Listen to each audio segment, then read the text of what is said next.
most religious people in America fully embrace science. So the argument that religion has some issue with science applies to a small fraction of those who declare that they are religious. They just happen to be a very vocal fraction, and so you get the impression that there's more of them than there actually is.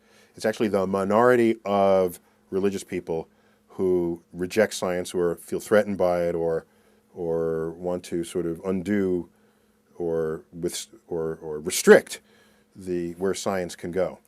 The rest, are just fine with science, and has been that way ever since the beginning. And by the way, there's no tradition of scientists knocking down the Sunday school door, telling the preacher what to teach. There's no tradition of scientists picketing outside of churches, nor should there be some emergent tradition of religious fundamentalists trying to change the curriculum in the science classroom.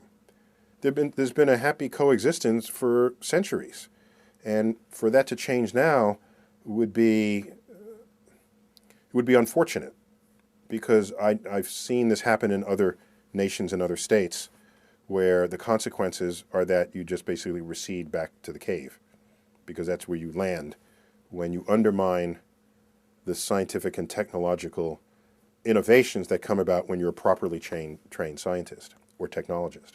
Consider also that in America, 40% of American scientists are religious. So this notion that there's some that if you're a scientist, you're an atheist, or if you're religious, you're not a scientist, that's just empirically false. It's an empirically false statement.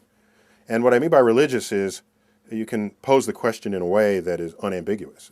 You don't ask, well, do you go to church every Sunday? Because plenty of people go to church like just for the pie, or the social scene after the service. You ask people, do you pray to a personal God? If you say yes to that, you're religious by presumably anybody's standards of your conduct.